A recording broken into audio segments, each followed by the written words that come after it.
దక్షిణాది ప్రజల గురించి వాళ్ళ గురించి మాట్లాడాల్సిన అవసరం ఉంది. లక్ష్మయ్య గారు మీరే ఉంటారు. ఇది విషయం ఏంటంటే ఇంతకుముందు వేణుగోపాల్ రెడ్డి గారు చెప్పినట్టు అది కమిషన్ వేస్తారు, చర్చ జరుగుతుంది, ఇవన్నీ ఓకే.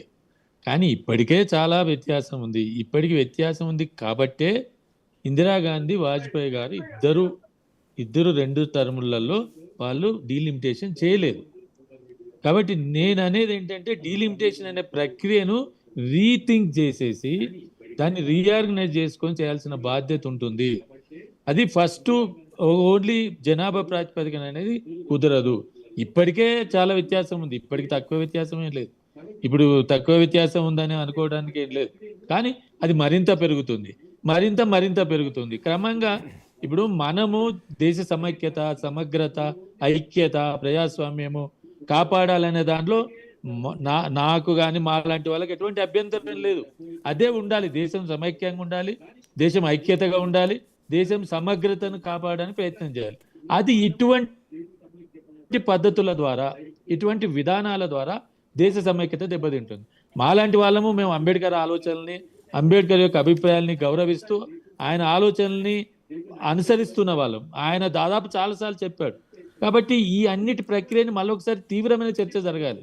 తీవ్రమైన చర్చ జరగకపోయి కేవలం మనం పద్ధతిలో ఇప్పుడు ఇక్కడ సీట్లు పెరిగాయి తగ్గాయి అని అంటే ఓ 2 జరిగి ఇంతకుముందు గౌతమ్ అన్నట్టు 3-2 పెరగటం కాదు. ఇది చాలా బాగా చాలా డిఫరెన్సెస్ ఉంది ఇక్కడ. కాబట్టి నేను అనేది ఏంటంటే దీనికి చాలా పరిష్కారాలు ఉన్నాయి. ఇప్పుడు అది సందర్భం కాదు, నేను దాని గురించి ఎక్కువ మాట్లాడదలుచుకోలేదు. కానీ ఈ డీలిమిటేషన్ అనే ప్రక్రియను వాయిదానైనా వేయాలి, లేదు డీలిమిటేషన్ ప్రక్రియను జనాభా ప్రాతిపదికన తీసివేసి రాష్ట్రాలలో జనాభా ప్రాతిపదికన సీట్లను ఇవ్వటం జరగాలి. 3 అంతిమంగా పరిష్కారం ఏంటి అంటే, మొత్తానికి పరిష్కారం ఏంటంటే ది స్మాలర్ స్టేట్ని లింగ్విస్టిక్ స్టేట్స్, ఈవెన్ యూపీలో ఇప్పటికీ అనేక భాషలు ఉన్నాయి. ఈ 3-4 స్టేట్ చేయొచ్చు, బీహార్ లేదా మహారాష్ట్ర చేయొచ్చు, మధ్యప్రదేశ్ ఇక చేయాలి. ఈవెన్ తమిళనాడు కూడా 2 రాష్ట్రాలు చేస్తే తప్పేం లేదు. మదురై నుంచి చెన్నైకి రావాలంటే వాడికి చచ్చిపోయేంత కష్టం అవుతున్నది. కాబట్టి అంబేద్కర్ గారు చెప్పింది ఏంటంటే రాష్ట్రాలు చిన్నవిగా ఉంటే ఆధిపత్యము ఒక రాష్ట్రం యొక్క, ఒక ప్రాంతం యొక్క ఆధిపత్యం ఉండదు అనేది ఆయన అభిప్రాయాన్ని వ్యక్తం చేశాడు. ఈ అభిప్రాయాన్ని మేము ప్రతిపాదిస్తున్నాము. ఇది ఈరోజు చర్చ చేయాలన్న ఉద్దేశం కాదు, కానీ నేను ఒక అభిప్రాయంగా ఇది కూడా చెప్తున్నాను. అందుకే డీలిమిటేషన్ చేయాలని అనుకుంటే ఒక నిర్దిష్టమైన పక్షపాతం లేని ఒక స్వేచ్ఛగా ఉండే ఒక కమిటీని వేస్తే ఈ విషయాలన్నీ దృష్టిలోకి వస్తాయి. దాన్ని బట్టి చేస్తే బాగుంటుంది. కానీ ఇది కేవలం 2026 తర్వాత సెన్సెస్ అయిపోయిన తర్వాత, డీలిమిటేషన్ అయిపోయిన తర్వాత వెంటనే చేస్తే మాత్రం చాలా ప్రమాదం ఉంటుంది.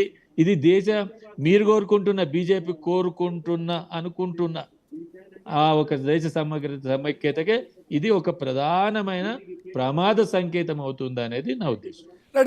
అసలు ఎందుకు అంటే నిజానికి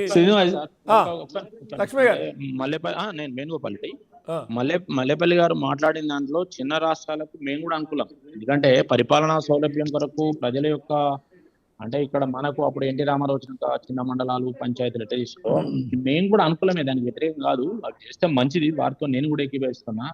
సరే, ఆ ప్రక్రియ అంతా మళ్ళీ ఏది మాట్లాడినా రాజకీయం కూడా ముడిపడి ఉంటది కాబట్టి అదొక అంశం. కాబట్టి దేశంలో పెద్ద రాష్ట్రాలన్నీ చిన్న రాష్ట్రాలు చేసి పరిపాలనా సౌలభ్యం కొరకు ప్రజలకు అందుబాటులో పాలన ఉండేది చేస్తే మంచిది. అంటే వారు మాట్లాడింది ఒకదానితో నేను ఏకీభవిస్తూ అది చేయాలని కూడా నేను కూడా కోరుకుంటున్నా. సరే, ఇప్పుడు ఈ విషయానికి వచ్చినప్పుడు మాత్రం తప్పనిసరి కన్సల్టేషన్ లేకుండా ప్రభుత్వం చేయాలని